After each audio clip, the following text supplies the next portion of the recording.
There's a shortage nationwide of affordable housing, so why not build to rent housing? That's a great idea, and that's what our guest has done on today's show. We'll get to that in just a moment. Hey everyone, I'm Clayton Morris, longtime real estate investor, and welcome into the Investing in Real Estate show. This is the show where we help you build financial intelligence so you can take control of your finances, empower yourself to go out there and make a change in your life. Now, we've had a lot of guests on the show. We've never really talked about the idea of building to rent, building entire, subdivisions in order to rent them out because of this nationwide shortage. I have a special guest on the show today. His name is Bruce McNeilage. He is the co-founder of Kinloch Partners LLC, and they build homes from the ground up. They work with a lot of different big companies who will come and swoop in and buy up an entire subdivision. So he knows this topic well, and I want to welcome Bruce into the show. Bruce, nice to see you today. Welcome into the show.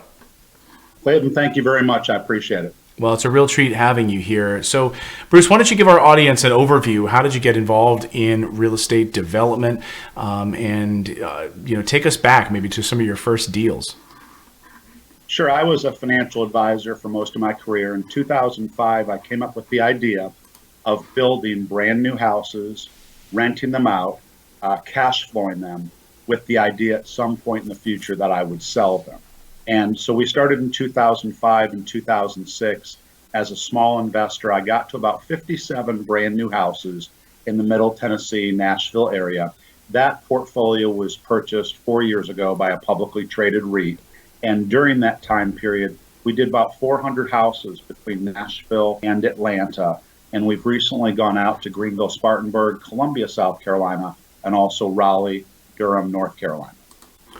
Wow. So this is an interesting topic, obviously in the headlines lately, and I want to dive into this and what's actually going on in the marketplace right now. So a couple of headlines in the past few weeks about this shortage of homes. Now, if anyone watches this show knows I like to buy, affordable houses kind of in well-established neighborhoods. That's what I usually do. Those brick, sort of tree-lined streets. They have old growth trees because they've been there for, post-World War II houses. That's what I think makes up a bulk of my portfolio of properties. But a couple of articles recently highlighting that it's becoming increasingly difficult to find those types of deals on a larger volume scale. And these larger hedge funds are now they're having a difficult time trying to buy them up. So instead, they're deciding to build them. Can you speak about that? What are you seeing in the market right now? Sure. So the low-hanging fruit is gone.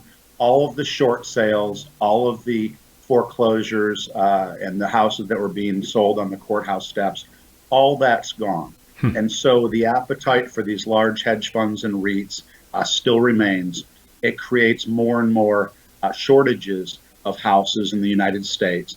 And so people like us are being engaged to build the houses and sell them directly to the funds, or in our instance, we're building them up for our own portfolio, cash flowing them with the idea that we may sell a larger portfolio to the institutional owners. And so that's what we're seeing in the marketplace. And quite frankly, it's throughout the country in the major cities that these funds concentrate on. So those short sales are gone, those foreclosures are gone. What does that tell you about the current state of affairs? Is that good? Is that bad? Sure. Well, all it means is all of the houses that were beat up and the cities that really had some financial correction from 08, 09 and whatnot have recovered. And they've recovered to a point that the cap rates, the amount of money we can make on the houses, has gotten smaller and smaller. So the rehabs, the houses like that, where you could buy them and do large renovations and make money, that quite frankly is diminished. It's almost all gone away. So people need more product, and there is not enough housing in the United States. So quite frankly, people like us and the larger funds are starting to build our own and acquire them, both by manufacturing and building the house themselves, or cutting deals with large national or regional builders to deliver houses at a discount, and then of course cash flow those in their portfolios. So how did you know that would be profitable, smart, given the current state of the market? We keep hearing about, is there trouble in the housing market, trouble in the housing market. If that's a speculative play, you're taking a gamble on making sure that these things can then be sold. What was the what was some of the data you were looking at said, no, this is a really smart move here? So for 6 decades, the ownership in the United States of homes, the death of the American dream has been happening right before us. And people own less. There's a smaller percentage of home ownership in America now as there's ever been. So that creates the ability, and that provides us a much larger pool in which to draw from, because people aren't owning their house. They're borrowing and they're renting and whatnot, because quite frankly, maybe they can't get mortgages. Maybe they've had short sales or foreclosures, bankruptcies, things like that. And so we have a larger pool of people in which to draw from, to rent the houses to, and that's creating better cash flows for us. Again, there's limited supply, and it's driving those people to us that want to have a nice house, but simply can't afford to buy. And so they look to rent from people like us. So talk about the broader market in this play right now. What are you seeing more broadly in the housing market? We keep hearing housing bubble this, I see literally conflicting news stories every day. I was scrolling through my feed today and I saw, wow, 2018 was one of the best years of housing on record for sales and pricing. And then I see that, well, now we've got, increase in mortgage rates and people aren't buying as many houses. So what's your general sense across the country right now where we are? So a lot of organizations, media outlets and whatnot, they talk about home sales are down. They're down year over year. The reason why home sales have been down is there aren't enough homes to sell. You just don't have enough inventory at the certain price point. And we work in the $200,000 to $350,000 range. And although that seems high as far as prices go, that's really middle class, entry level, or one step above entry level housing. And truthfully, there's so much demand that people like builders, people like folks like us, we just can't meet the demand. So of course that's driving up prices. But what happened 5 or 6 years ago is developers could not get loans. They didn't buy enough land, so they haven't prepared pads and subdivisions and whatnot to build on.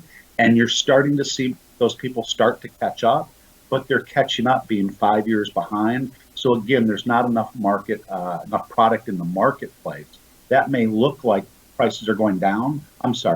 Inventory and sales are going down, but sales are going down, quite frankly, because we don't have enough housing. If we had enough housing, you'd see sales at a double-digit increase around the country, but we don't have that. So let's talk about build to rent. So when you look at the data on building properties, what things need to make sense for you before you're going to take on a project? Something crosses your desk. What sparks your interest? How do you start that discussion? Well, first of all, we want to be in an area where there's growth, both job growth, economics, people moving into the area. So we want to be in an area that's growing, good jobs, good schools. Schools are incredibly important. We need to be in an area where people seek to live in that area to get their kids in higher quality schools. Conversely, we get a better deal on houses in areas that don't have the highly rated schools. And what we found is, although we get a better price on those houses, our yield isn't as good because we have less and less people looking for those houses. So the build to rent area or buying to rent area is really continuing to grow. And I don't see a slowdown in the future because, again, people might have been dinged up by short sales, foreclosures, divorce. They can't qualify for a mortgage, or they might not have the 5 or 10% down. Interest rates are going up. So that's only making our business, the build to rent business, grow. And I don't see any change in that in the future. Now, what we look for, other than the good schools, areas that are growing, we only buy 4 and 5 bedroom houses. And people might say, why do you only buy 4 or 5 bedroom houses? If you live in the suburbs and you have 2 kids, a 3-bedroom house right there, you're maxed out on. You might have a mother-in-law. You might use a home office. And so a 3-bedroom house only appeals to a small segment of society, of what people are looking for in houses. We do 4 and 5 bedroom houses, and that's enough house where a person doesn't have to move or trade up. They already have enough bedrooms to grow into if a lifestyle thing changes, like mother-in-law or having another child. And we also get more money in rent from those houses, even if they're not larger. The more bedrooms you have, the easier it is to rent. And also, the more profitable it is because you're getting and demanding a higher monthly rental price. So I guess with the 4 and 5 bedroom play, you're hoping these tenants are going to put down roots and stay for many, many years. Is that right? That's correct. And so we keep an average tenant in a brand new house 6 years. Industry average is about 2 to 2.5 years. Whether it's a 4 or 5 bedroom, people are going to stay longer. They're going to establish roots. They're going to be in a neighborhood for a longer period of time. And what's nice about that is it gives them sense of community. Kids get used to schools. The husbands and wives make friends in the neighborhood. And so you don't have the same transition where people are moving in and out of houses based on lifestyle changes or increased size of their households. And so, yes, they stay longer, and it's a more profitable business for us by improvement. So let's talk about some of the pricing here and what are you putting into these houses? You're building an entire new subdivision, so we're putting in a park in the middle with a pool. Where are these located, and what types of houses actually are you putting together here? Sure. So our houses are primarily in the suburbs, all within about 30 miles or 30 minutes of the urban core of the city. And many times the people are not they're not commuting to the urban core. They're commuting to an area around the city. So really many times our tenants only have 15 or 20-minute drives. Traditionally, we don't put in amenities in the neighborhood if we're building the entire neighborhood. But many times we are doing a portion of the neighborhood, maybe the back portion that's left to sell. And usually they're pools, clubhouses, playgrounds for kids. And that's really nice because, again, that is something that people want and they ask for. And I will tell you the negative about that from cash flowing a house is you have higher HOA fees. So you really have to balance that. But what we put in houses that really make them attractive, every one of our houses have granite countertops. Every one of our houses has a 4-piece stainless steel appliance package. You get a microwave, refrigerator, dishwasher, and range. The range is always a smooth top range.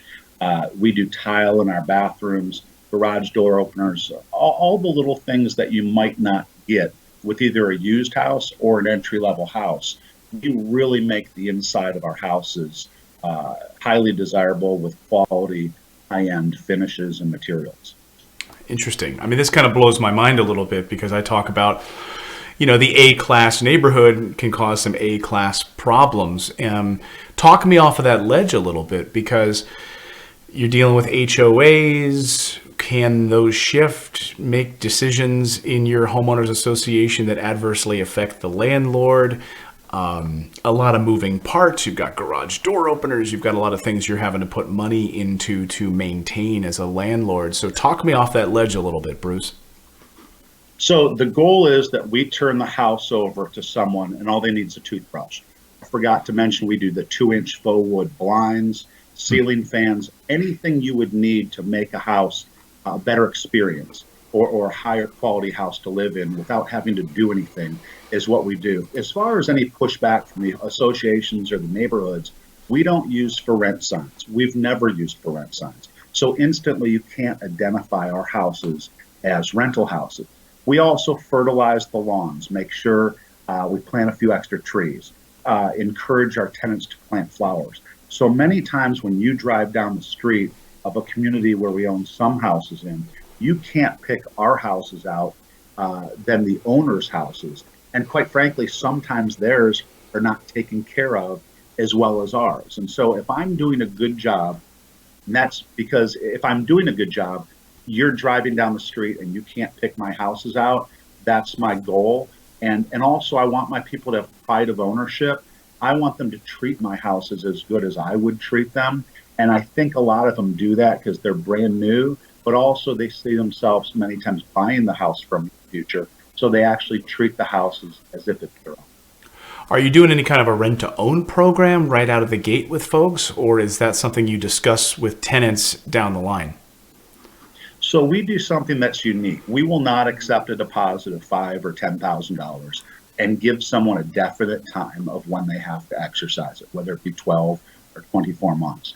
Our agreement with our tenants is at any time in the future, 2 weeks, 2 months, 2 years, we will sell you the house a few $1,000s under fair market value, under appraisal, We'll help some closing costs because truthfully, that's what we're doing. I tell people I don't want to collect houses like baseball cards.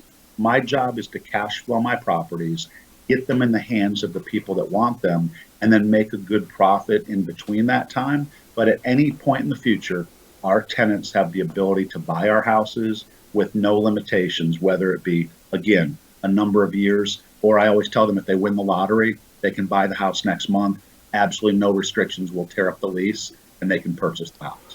What kind of projects are you working on now as you forecast out? How far out do you forecast for where you're going to be building your next projects? What do your plans look like? So, yes, we try to buy the dirt. We try to buy the land at least 12 months in advance, prepare the land, utilities, roads, things like that. So we're ready to start building on it within 9 months or so. Now it takes 3 or 4 months to deliver the house. And so it's like landing airplanes. We're constantly developing land, building houses, renting houses.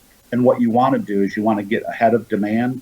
So every month you're delivering houses, every month you're renting houses, and you've got to go get the next neighborhood before the last one's rented out. So right now what we're concentrating on is doing small subdivisions for the back part of maybe a master plan community where we have the whole section of one part of a master plan community. So in essence, it becomes a village. I call it Kinloch Village, where all the people are tenants. They all move in within a few months of each other because the houses are finished within a few months of each other. So there's part of community, and because everybody rents houses, there's no moniker of, oh, you're a renter, we're an owner, we don't want to be around people like you. Everybody rents the houses, so nobody is looking down at anyone because they're renting a house versus being an owner. Right. So in those communities, everyone's renting in there. How often are those popping where you will have owners popping in there, and how does that change the dynamic of the neighborhood? So in our community, we only sell a few houses every year to tenants because, quite frankly, many of them don't have the skill set. They haven't done a financial course like, Dave Ramsey type of thing where they're taught how to be successful. And so many people just never have the skill set to buy a house, and that's fine. Some people do.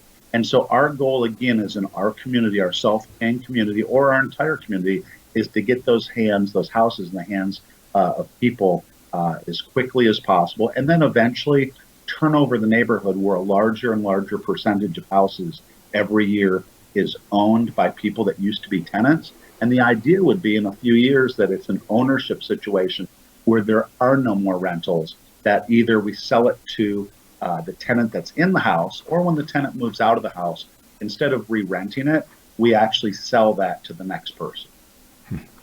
Wonderful. So where do you see the market going over the next 2 to 3 years? What is your data telling you about the health of the housing market? So we operate in the Southeast, which is obviously a highly desirable area of the country, and also the Southwest. We don't see both a demand or price increases and appreciation in some of middle market, the area they call the Rust Belt. And so we see a lot of people moving to states that have better weather, better opportunity to play golf, things like that all year round, and jobs. There are so many automobile manufacturing jobs that are coming to the Southeast, and so many other types of industry that's moving out of the North and the Midwest, that we really see a large amount of growth and predicting a very high, robust increase in demand and also in growth in the Southeast. And that's why my business is expanding in the Southeast. And truthfully, we're only located in the Southeast. That's only where we want to buy houses. We want to get deep and become bigger in each one of our markets versus maybe spreading ourselves too thin across other markets throughout the country that may not be as desirable. Wonderful, wonderful. So, Bruce, what's next for you guys, and how can people connect with you? If I want to come in and buy an entire subdivision from you, how can I connect with you?